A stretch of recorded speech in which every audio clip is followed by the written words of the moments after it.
Bien, eso es básicamente todo el circuito. Después, lo que nos interesa en esta parte es empezar a medir. Y observen, tengo el polo positivo del lado derecho en el multímetro, pero en la conexión de mi circuito lo tengo del lado izquierdo. Entonces voy a respetar eso para que me dé la lectura adecuada. En este caso voy a medir voltaje. Entonces, si voy a medir voltaje, anoten esto, jóvenes, si voy a medir voltaje, la conexión del multímetro debe de ser en paralelo. En paralelo quiere decir que está el positivo con el positivo y el negativo con el negativo. La diferencia de la conexión entre las resistencias es que una está enseguida de la otra. Esa es la diferencia. Hay un solo camino en un circuito en serie, mientras que en un circuito en paralelo la corriente se divide por las ramas. Bien, siguiente paso es indicarle a nuestro dispositivo qué va a hacer. Recuerden, puede ser voltaje en perímetro u ohmmetro. Ohmmetro es el dispositivo que mide la resistencia. En este caso, lo que vamos a utilizar es el voltímetro, lo que mide el voltaje. Y ya con eso voy a darle iniciar simulación. Y acá me dice cuánto voltaje está consumiendo cada resistencia. Esta primera es de 200 ohms, está consumiendo 7.16 volts. Esta segunda es de 50 ohms, está consumiendo 1.79 volts. El siguiente detalle entonces era medir el amperaje. También anoten esto, por favor. Para medir el amperaje se debe de realizar con la conexión en serie de mi dispositivo. En este caso el amperímetro es el que mide el amperaje. Entonces voy a agregar un multímetro más, voy a girarlo para que respete la posición. Bien, entonces a este tercer dispositivo le voy a dar la función de amperaje para que me diga qué corriente está fluyendo por todo el circuito. Entonces le doy clic en iniciar simulación y observamos.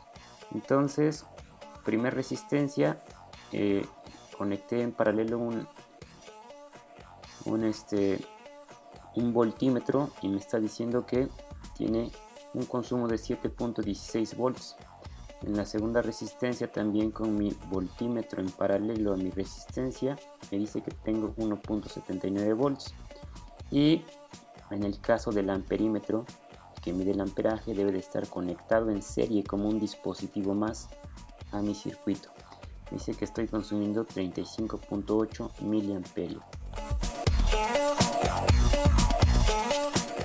Ok, jóvenes, entonces esta sería la conexión del circuito tal cual nos indica el diagrama.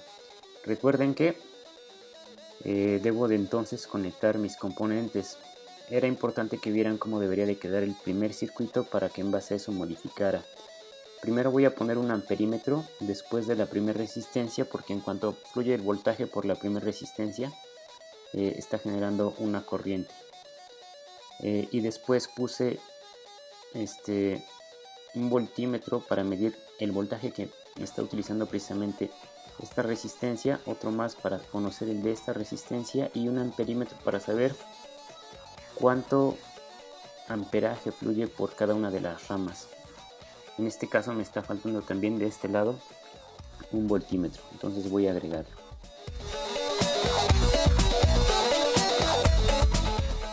Y ahora observamos que prácticamente pusimos un amperímetro después de cada resistencia, por eso es que ahora se nota más grande y por eso necesitaba hacerlo por separado para que ustedes observaran la diferencia.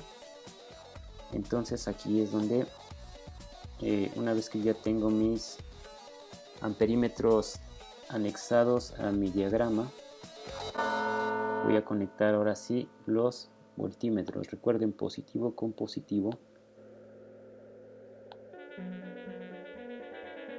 En este caso sí vamos a identificar para evitar confusiones.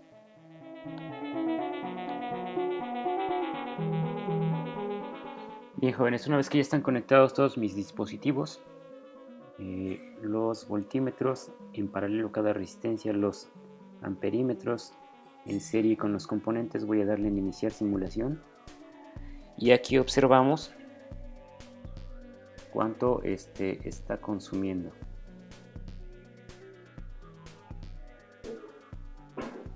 Ya entendí el detalle. No separé voltímetros entre amperímetros. Voy a volver a hacerlo.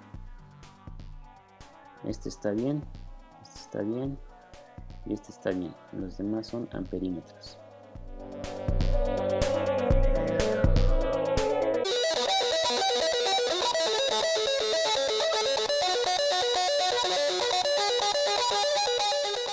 Por eso es que me daba medidas en cero. Y ahora sí, la primer resistencia, la que mide 200 ohms, me está dando un consumo de 7.16 voltios. En cuanto al amperaje que circula por esta primera sección, son de 35.8 miliamperios. ¿Qué quiere decir miliamperios? Que es 1000 veces más pequeño que un amper normal. En cuanto a la resistencia de 100 ohms, observamos que tiene un consumo de 1.79 voltios y está consumiendo 17.9 miliamperios. Y es la misma medida con la resistencia con la que está en paralelo. ¿Por qué? Pues porque son del mismo valor. Si hubiera un cambio de valor, entonces esta medida cambiaría. Y de ahí regresa a mi pila. Vamos a hacer una modificación en cuanto a la resistencia para que observemos el cambio. Aquí ya tengo una resistencia de 1 kilo, es decir 1000 ohms, y esta se mantiene de 100 ohms, y observamos cómo es 10 veces más grande su valor en cuanto al amperaje. La de acá abajo consume 2.8 miliamperios y la de la parte de arriba consume 28 miliamperios. Entonces, jóvenes, esa es la diferencia de lo que se tiene que realizar para que podamos hacer mediciones. En cuanto al multímetro, rescatamos los puntos principales. Si es amperímetro, lo voy a conectar en serie con el circuito, y si es voltímetro, lo tengo que conectar en paralelo a mi dispositivo del cual yo quiero conocer el consumo del voltaje.